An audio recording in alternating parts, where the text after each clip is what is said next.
Bob Harbison is a self-described corporate guy, conservative suits, tortoiseshell glasses.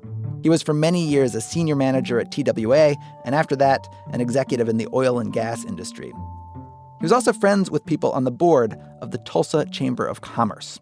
And one day, a banker friend of mine that was the incoming president of the chamber brought me up. He said, I want to talk to you about a project we've been working on at the chamber. And he said that it started in 1990. They had put together a little task force to evaluate workforce development issues because Tulsa was going through a pretty explosive growth period. The banker friend explained that local businesses in Tulsa had a problem. They were finding it harder and harder to hire employees with enough skills and abilities to do the job. The chamber had been looking into the reasons for this. Was it colleges and universities not training people properly? High schools? They kept working back to this notion of children, increasing numbers of children not being ready for school. This banker friend handed Bob a cardboard box filled with research and reports on early childhood education and said, "Here, look this over and see what you think we should do." Working through this cardboard box of materials in a cubicle at the chamber, they and the staff had accumulated literature on the subject, and I became familiar with the Perry preschool study.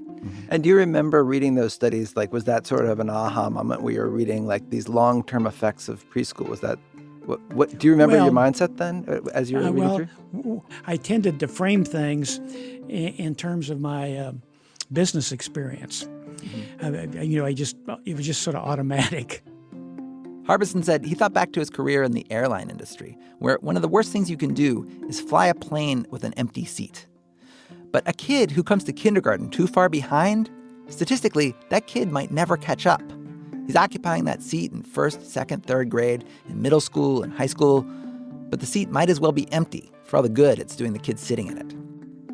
And also, he thought, when you look at the statistics of what happens to a lot of at-risk kids when they get out of school, they end up costing the government a lot of money. They end up incarcerated or on public assistance, bad outcomes for them and for society.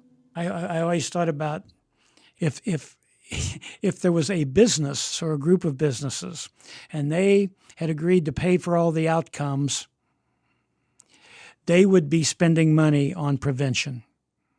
This cardboard box made a big impression on Bob Harbison, who, in his quiet way, became something of a crusader for early childhood education, making the case for it to anyone who would listen, including, sometime in the late 1990s, Joe Edens. Now, remember, Joe was this legislator. He had this bill trying to close that loophole and keep 4-year-olds out of kindergarten. Bob Harbison started making the case that we don't want fewer 4-year-olds in public school. We want more of them. Here's Joe. Bob Harbison is, well, you know how smooth Bob Harbison is, isn't he? And you know what I mean? I never knew I was being lobbied, if I was being lobbied. I just thought, boy, this Bob Harbison's telling me the things I need to know, which, incidentally, Bob Harbison was telling the truth. But that was the key, that Bob Harbison found me a willing pupil and taught me all I know about 4-year-olds. Over the course of several meetings, Bob shared with Joe the contents of that cardboard box, all those studies and research projects demonstrating the importance of early childhood education. And Joe gradually decided that he needed to change his law and make it much bigger. So welcome back to panel session number 4. My name is Sherri Castle, and I'm the Assistant Director for Research at the Early Childhood Education Institute at the University of Oklahoma on the Tulsa campus. So we do a lot of work with many of the early childhood partners in this room represented here, and have also been part of the SEED study going on. So I was just reflecting, listening to Bob Harbison. He was one of the very first people that I crossed paths with as I came back to OU. I was born and raised in Oklahoma, came back as a professional, and he really was a teacher an advocate, and he would sit down over a paper napkin, over his spreadsheets, and advocate to anyone who would listen how the dollars and cents made sense to go for pre-K. So I'm so excited to see some of these unsung heroes really getting lifted up today. And I think that I just want to give you sort of fair warning that you might take off your statistics hat from this morning. This morning we did a lot of quantitative research findings, and this afternoon you're going to be hearing the story of like how it came to be.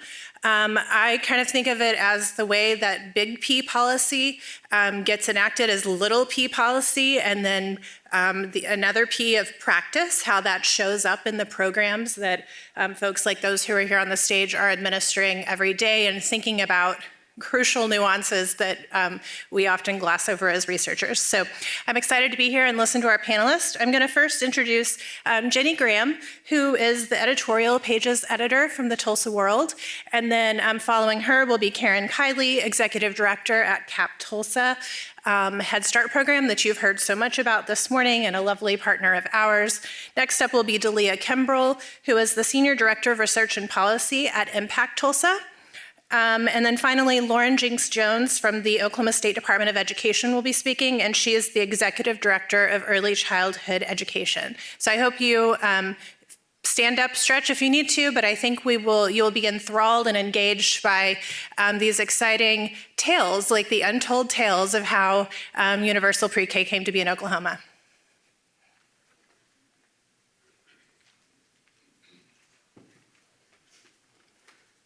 Yes, I think I'm the only non-educator researcher person here. So I'm more of an observer of this over this time. And people were earlier talking about how they came into contact with early education. And I've been at Tulsa World for 28 years. And when I first started writing about this, when I was a reporter, I was covering Tulsa Public Schools from 1995 to about 2001. I was single, had no kids. And now I've been married 24 years and my first is in college. So I've been around it quite a bit and seeing it grow. And I was thinking about how it began. And it was sort of this perfect storm of things happening. And I first came across it with a principal at a magnet school, Andy McKenzie, who had helped design the pre-K or the preschool program, they called it at the time of TPS. And he and the assistant superintendent at the time, Margaret Erling, who is now a lobbyist, and she had an influential network, and they just sort of started talking to people, giving tours of early education programs and what could be. So in Tulsa, there was this growing movement among business people, but statewide, nothing. There was no movement. It was very stealthy. There was no conversation about it. And I remember telling the Capitol reporters, hey, watch this. Of course, I was a 23-year-old reporter. They were like, kind of blowed me off a little bit, but I started writing about it from the Tulsa angle.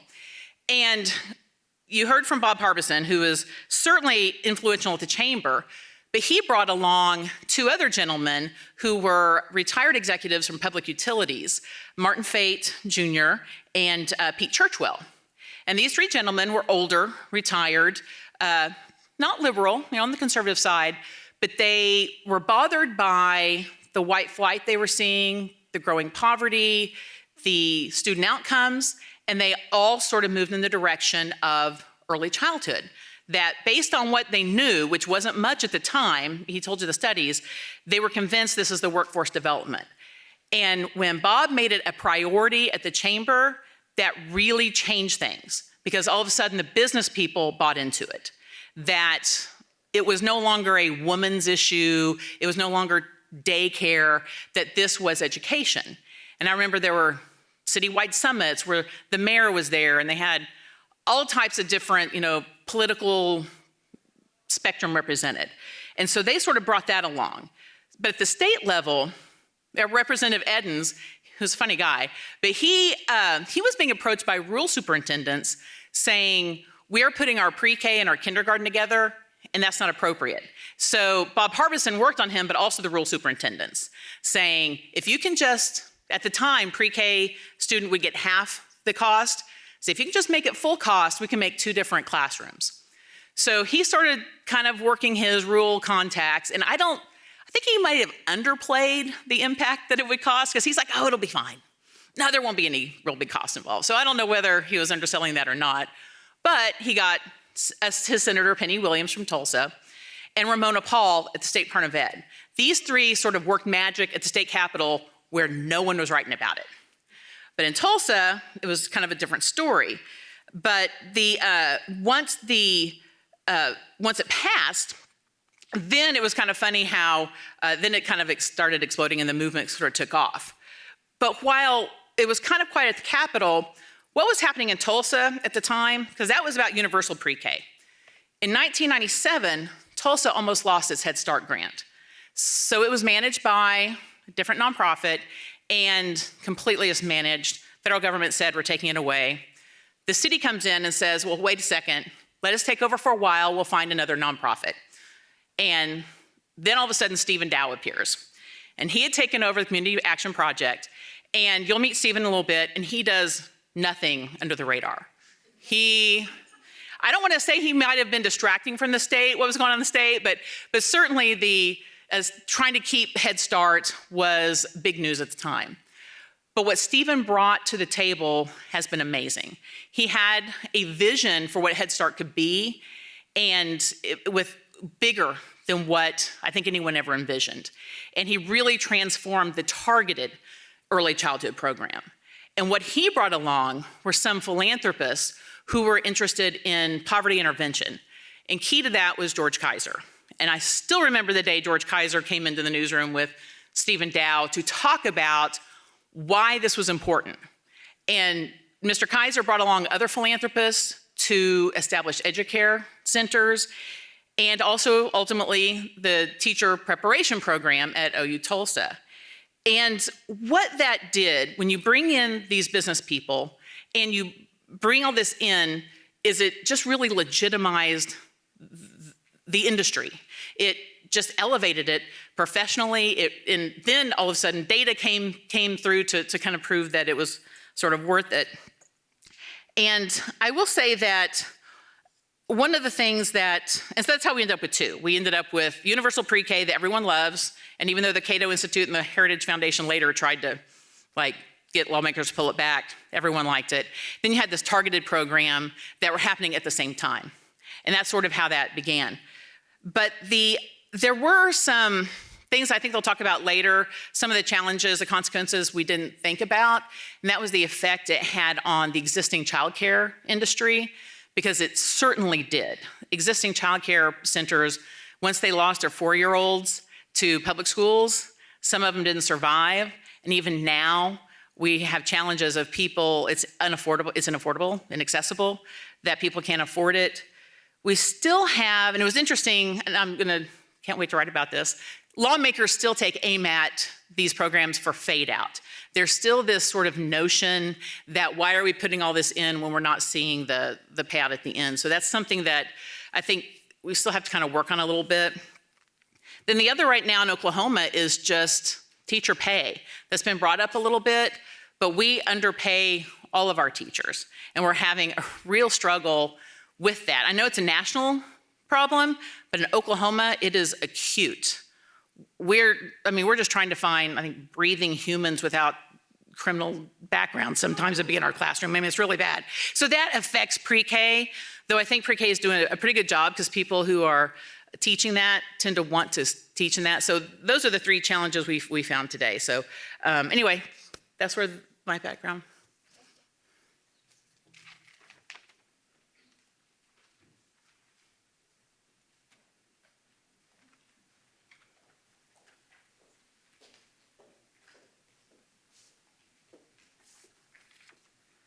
All right, good afternoon.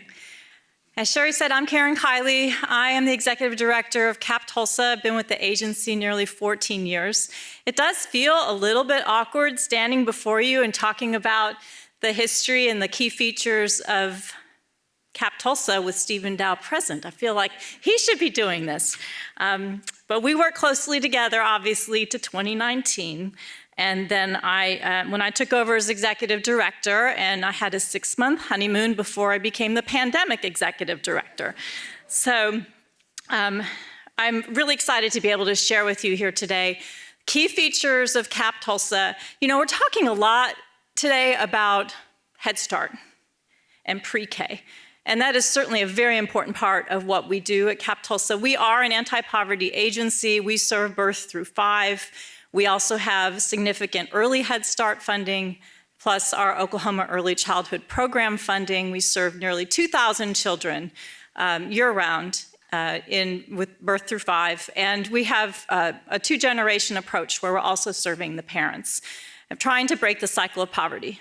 That is our mission. So I feel like in all the comparisons, I don't want that piece to get lost about who we are and what we do and why we do it. So I've been asked to talk to you about the key features of our program. Some of them were covered this morning, but I will emphasize that the teachers that we employ, all of our 4-year-old teachers and 3-year-old teachers all have bachelor's degrees. All of our 4-year-old teachers are early childhood certified, not emergency certified, to distinguish between what Ginnie was just talking about, legitimately early childhood certified. Many of our 3-year-old teachers are as well, though that's not a requirement. And our teacher assistants are all highly trained as well with the minimum CDA, but with much more training that's provided by CAP Tulsa. All of the salaries that we pay are at parity with the public schools. That was something that Stephen insisted on from the beginning. And we use a similar step scale to remunerate for tenure when a teacher comes in the door. And then we have been able to provide annual increases, something that the public school system hasn't been able to do consistently in the last decade. We do have a contract with Family and Children's Services in Tulsa where we employ social workers who office in our schools. And to the parents, it's seamless. They don't realize that necessarily that they're not our employees. But they assist families with a variety of needs, including housing, employment, education, connecting with public benefits, and navigating emergencies. Specifically during the pandemic, that became a big part of our business, was emergency assistance. We also have behavioral health specialists employed in each school who are infantile behavioral health folks. They assist teachers with children whose behaviors adults find challenging, and also with families and helping to develop strategies for everyone to work together in the best interests of the child. As I mentioned during Q&A earlier, we rigorously use data to inform teacher practice and improve program. We have our own research and innovation team at CAP Tulsa and have had for really since almost the beginning when Stephen assumed control of the nonprofit and founded CAP Tulsa as we know it today. We also have beautiful buildings that are tailored to meet the unique needs of early childhood education. They are purpose-built or were renovated public school buildings. And that was also the brainchild of Stephen and how those were conceived, how the property is held, how it's paid for, and how the buildings are maintained. And it's something that most visitors to our buildings comment on. So I invite any or all of you to visit Tulsa and you can see what I'm talking about. I want to spend just a moment talking about our alignment with Tulsa Public. So 7 of our 10 schools across the metro area are located in the Tulsa Public School District. 5 of those 7 are co-located on land that was provided by Tulsa Public Schools, on which we built the buildings. So that is a key feature of our partnership with the district. The idea being, prior to school choice, that the children would go to our early childhood program and then go next door to the elementary. More or less still works, but not as perfectly as when it was first conceived. I would say we also contract with Tulsa Public for food service and janitorial services, since our schools are co-located and within the district. They are our LEA, so they're providing services for children with special needs, of course. And we have monthly collaboration meetings with Kelly Kane, early childhood program leadership there, to discuss coordination of services, joint enrollment efforts, professional development opportunities, shared learnings. And we also partner with TPS to review data on elementary age children who have exited our programs, apart from what Georgetown has been doing, of course, in these studies, to review results for those children who leave CAP Tulsa at age 3 and enter TPS pre-K classrooms, as well as those that leave at age 4. Struggles, I've been asked to talk about the challenges we face today. Broken records, struggle to attract and retain teachers. We are no longer competing for talent solely within the education sector. No surprise. We're now competing with all sectors in the labor market, probably most notably Amazon distribution center. That's for the teacher assistants, of course. Higher education funding is so critical to feed the pipeline of new teachers, yet there have been continued cuts in the state of Oklahoma to higher ed. I believe education as a calling is a persistent message rooted deeply in our national psyche, which undermines the profession and is undermining teachers in Oklahoma. The second big bucket of challenges has to do with sustainable funding. We all know, I think, the Office of Head Start funding provide a COLA. It's insufficient. It was insufficient this year at 2.28% to offset the impacts of inflation for teachers. I hear about it every time I walk into school.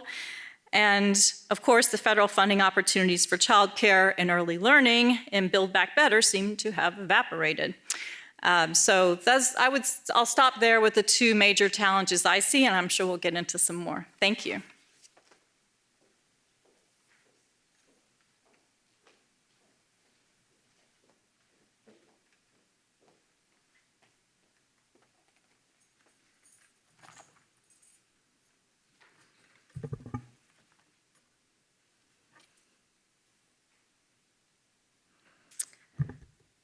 Can y'all see me and hear me? My name is Delia Kimbrell, and I am the Senior Director of Research and Policy at Impact Tulsa. Impact Tulsa, we are just overjoyed as a collective impact partnership to be a part of this rich discussion and celebrating 20 years of great research on pre-K in Tulsa. Impact Tulsa, as a collective impact partnership, we work toward systems transformation, which is the process of making institutionalized shifts in resources, practices, policies, and power structures to achieve equitable outcomes for all students, including and especially students that are students and communities that have been historically burdened by persistent and systematic disparity. So throughout our time doing systems change work in Tulsa, our focus has been primarily around pre-K enrollment and helping to navigate and reduce on-the-ground pre-K access barriers. In this work, we learned 3 essential values or best practices that have contributed to improved pre-K enrollment outcomes that I want to highlight. These 3 values include the importance of, number 1, cross-sector collaborative action. The second, the importance of community co-development and centering community authority. And the third, rigorous collection of data to understand district, school, and neighborhood enrollment trends in pre-K. In terms of cross-sector collaborative action, we learned that strategies and solutions to address pre-K cannot solely be implemented or solved by the school district alone. Impact Tulsa launched a pre-K improvement CAN, which is a collaborative action network. These partners came together to develop pre-K improvement goals in targeted geographies. These partners use CLI tools, processes for designing change ideas, and use PDSA cycles for testing pilot strategies to improve pre-K access in targeted geographies. So some of these strategies included launching a pre-K awareness campaign, working closely with the pre-K enrollment centers at the school districts to reduce logistical barriers, such as process of obtaining documents, submitting document if someone has a missing address or a birth certificate, helping with those challenges. And then we learned the benefit of celebration and launching pre-K enrollment events at block parties, cultural events, and neighborhood association or cultural fairs throughout key locations in the city. In terms of community co-development and centering community authority, this is very important in the decision-making and design of improvement strategies. This means including community members that are most proximate and impacted by pre-K access barriers. This is most reflected in the creation of community validators, our Power of Families Permatora cultural program, and the using outreach and parent canvassers from key communities. The community partners in the CAN identified 15 community validators to serve as trusted messengers to message the importance of pre-K to families in targeted communities. We launched a parent advocate program, and we hired parents to canvass in key areas in North Tulsa and East Tulsa to help families kind of navigate these challenges. How am I doing on time? Okay.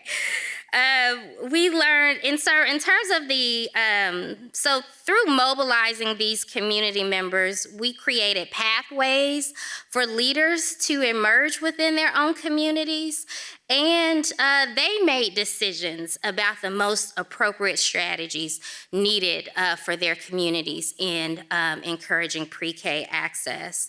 In terms of the third value, rigorous collection of data to understand historical and current trends. This has been my area as a applied researcher. We learned that pre-K enrollment has increased up to 9%.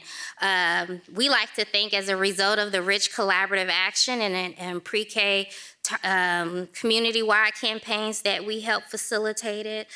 And using data from our Child Equity Index. So we partnered with the Tulsa Public Schools in creating a neighborhood effects model for understanding how neighborhood factors impact student outcomes.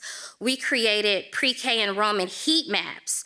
This allowed the pre-K enrollment teams at the school district and our canvassing teams to target zip codes with lower pre-K enrollment totals. And then we were able to modify our canvassing strategy to reflect and address these trends from the maps. So this allowed also our partners to engage district leadership and key stakeholders in discussion about the landscape of need throughout our community. We are still applying these three values. We recently launched our My Brother's Keeper Tulsa initiative, an initiative focused on eliminating disparities and improving cradle-to-career outcomes for boys and young men of color. And this collaborative action network from the MBK is focused on getting a healthy start and entering school ready to learn. And the collaborative will be zeroing in on how to reduce suspensions in early grades. And so this focus reflects kind of the longstanding research of how school disciplinary policies disproportionately impact boys of color. In Impact Tulsa, we remain committed to collaboration, to community authority, as well as rich data and continuous improvement to continue to achieve the continued progress and improve outcomes in pre-K in Tulsa.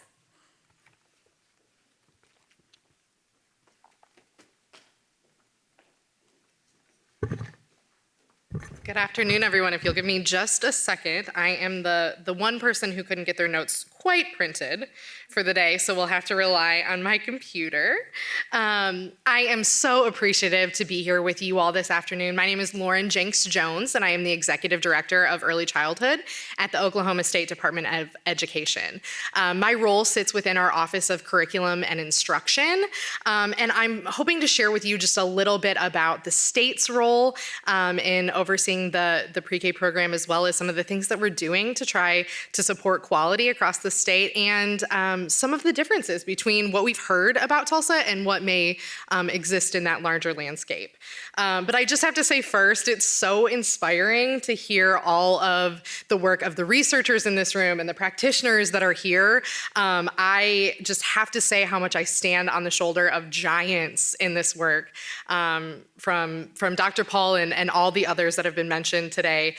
They really created such a strong framework that has allowed for, close to 40,000 pre-K students every year in Oklahoma to get access to those high quality learning experiences. So one thing that I think it's important to mention is that with, over 70% of our 4-year-olds in the state accessing a public school pre-K program, in many, many communities, not all, but in many communities, it really just feels like school starts at 4 in Oklahoma. There are many folks that I talk to out in our communities that have no idea that in other states they don't have programs where your 4-year-old can just go to school for free. That's a completely novel idea because of how deeply ingrained it is in everything we do, and especially the systems that we have at the State Department of Education.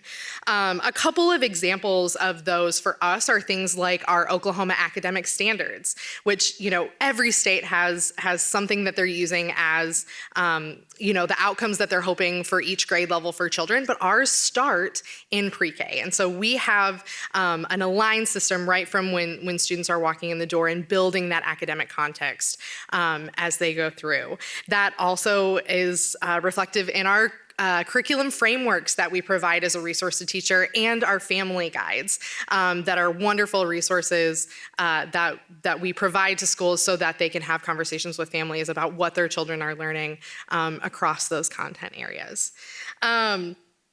So at SDE, we are responsible for a number of things, but a lot of those are based on that framework that I was talking about that was built when the program was designed and passed in 1998. So first is that we ensure that the districts receive their funds for those children that are enrolled in the program. We have 509 districts across our state that offer pre-K, which is just incredibly exciting. And the way that those students are funding is through our state funding formula, which looks different than many, many other contexts and is really important for how our schools are able to really seamlessly integrate those grade levels into the way that they approach kind of everything.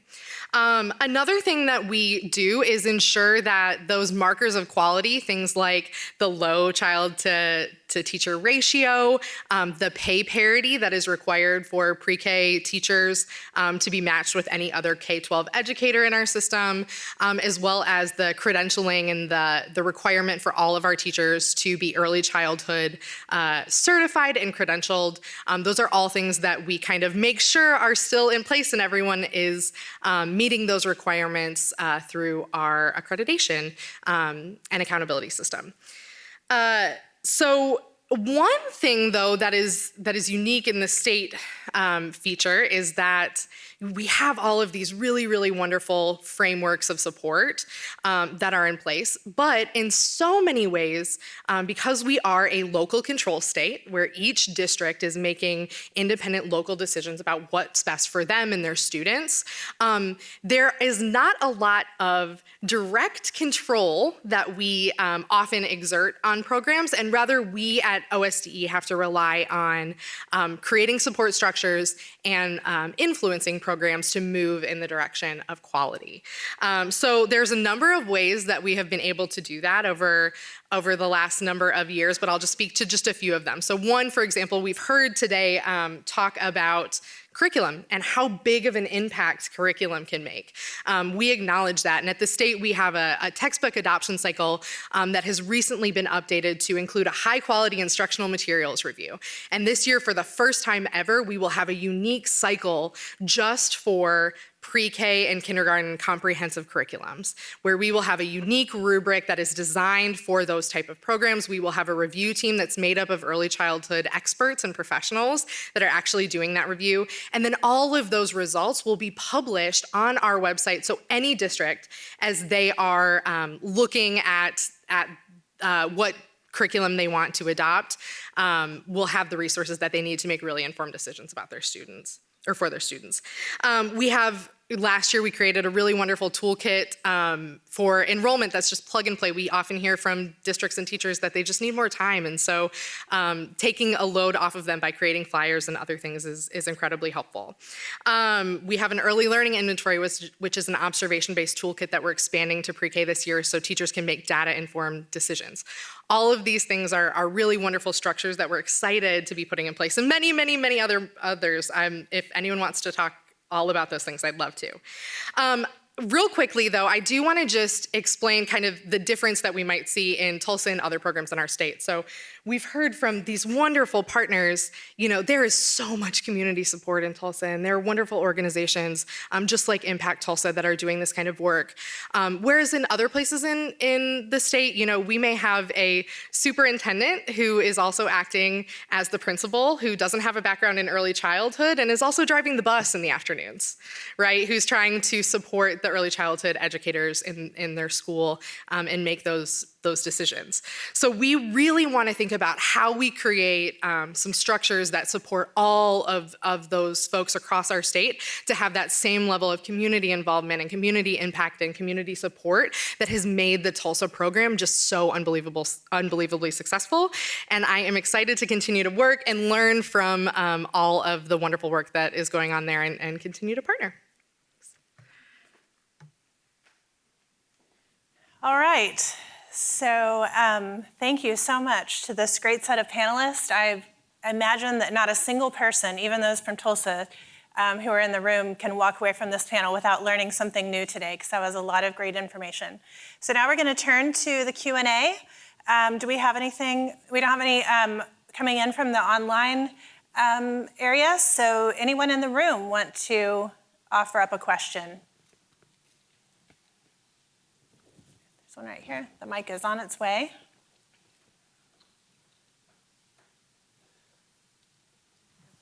Hi, thank you guys so much for being here and for speaking to all of us.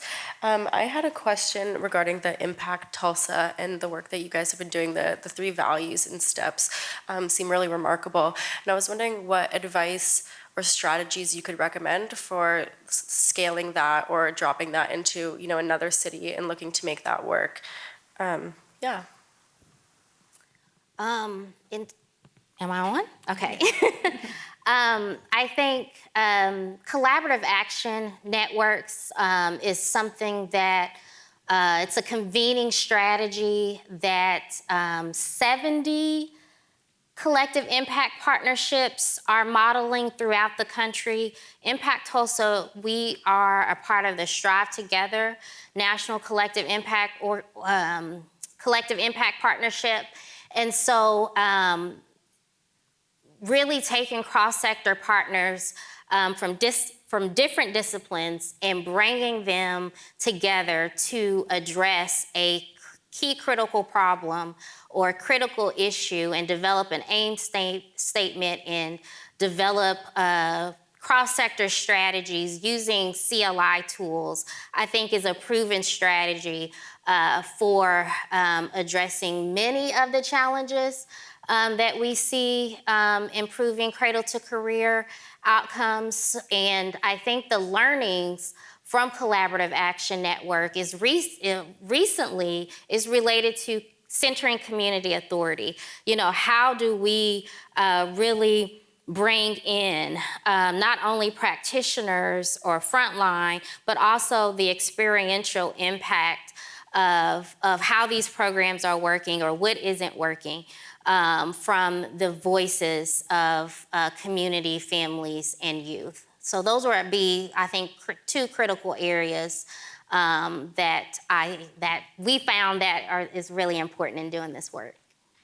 Delia, really quickly, could you share with us what the CLI acronym stands for? Continuous learning and improvement. So it's a model for how do we take structured processes, learning tools, ask critical questions, and thinking about making goal statements and aim statements, and understanding the drivers and the factors, and how do you validate those drivers and factors of what could be contributing to why an entire neighborhood might not be enrolling in pre-K at their neighborhood school, right? Is it because of transportation? Is it because there's no seats, open seats at that school, and the parent doesn't know that they can actually go to another community school? So those are the types of things that we bring, community and families and to try to collectively solve. Yes, yeah, thank you. One thing I definitely appreciate about Impact Tulsa's work is bringing all these voices together, and you elevating today how much community members and community stakeholders, not only cross-sector with the business community, but really casting a wide net has led to the ongoing improvement and sustainability. Yes. I guess I'd like to know more than, you talked a little bit about this, but I'm trying to figure out why all this stuff has happened in Tulsa. And I'm not sure I understand that, because I don't know if I understand who really runs Tulsa or how the political and business leadership interact and how that interacts with community leadership. Is it obviously CAP Tulsa has a lot of funding. Obviously the Chamber of Commerce got involved with advocating for early childhood. This impact program has fun. I'm trying to figure out, obviously someone mobilized a bunch of resources to get certain things done. Is it just an accident of personalities, or is there something about the political and social culture of Tulsa that I'm not understanding? I saw a change when, yes, the chamber had a lot of pull, and the philanthropists. The philanthropists in Tulsa have a lot of influence. And so when you have the bigger, basically our billionaires step forward and say, this is important. And what convinced them, and like I say, right now there's a lot of data, but at the time there wasn't. But one of the things that kept being brought up at the time, Harvard University had done this emerging brain research. Now we hear about cortisol and brain synapses. For some reason, that science and that data resonated with the businessmen and women. There were business women involved in this too. But that is what changed it. Was before it was anecdotal, it was viewed, as daycare. But then when you had science and data, and when you had a business perspective come in and look at it, and they linked it to a workforce issue, and they linked it to, for the philanthropists, I think it was a poverty intervention. It was sort of a mission. And they felt like this was the best thing. But that's where I saw the big change.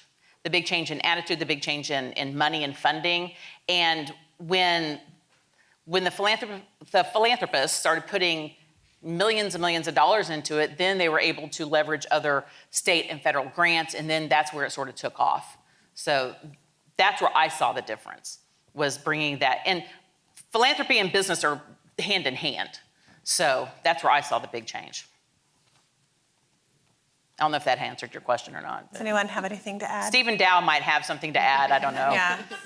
He was in on it. Yeah, I think that, the lead philanthropist, I guess that's okay to say, a philanthropist who has really identified early child as being a target of their foundation and kind of a core feature and mission, continues to be very data-driven. I mean, they come to our events where we're sharing out data. We email things out, and we get emails back from, this philanthropist who is retired and, actively engaged. So I do think that speaking the data and pitching it with the story and the quantitative effects as well as the brain science really did kind of hook people in. It, and it's still, the data, this will be on the front page. I mean, it's still sort of everyone agrees on the facts on this in this particular area. Yeah. Maybe the only area. But. Yeah, I thought that was interesting note about the governor's comments at lunch was that, you know, early childhood really has historically been a bipartisan issue. I'm not sure, you know, Ginnie and I have been talking about if this came to the Oklahoma legislature today, would it pass? Questionable. You know, but we were able to get enough movement going and momentum that things got going and then have sustained and continued at pretty high quality. I think we have time for maybe 1 or 2 more questions. Yes, Deborah. Wait for the microphone. Please. Oh, okay.